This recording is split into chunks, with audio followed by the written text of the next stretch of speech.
Pasukan artileri dan operator pesawat tak berawak dari kelompok pasukan khusus timur Rusia berhasil menghancurkan dua S-1 Gvosdika milik Ukraina yang disamarkan di wilayah desa Novokainka, arah Donetsk Selatan. Rekamannya diunggah di Telegram pada Jumat 9 Mei 2025. Dalam rekaman yang beredar, terlihat drone FPV serat optik tersebut meluncur dengan akurat menuju kompartemen pertempuran yang pintunya terbuka.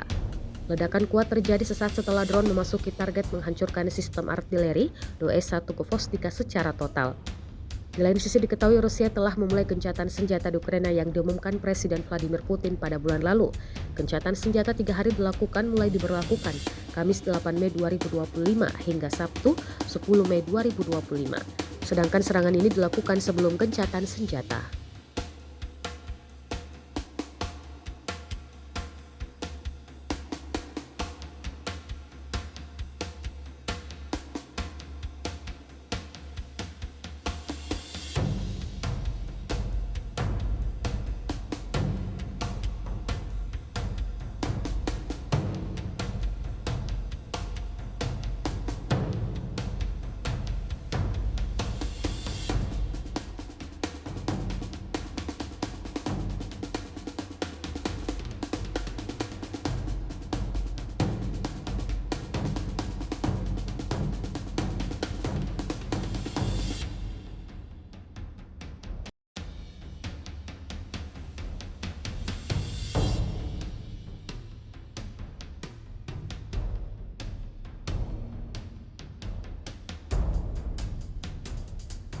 Download Tribun X sekarang, menghadirkan lokal menjadi Indonesia.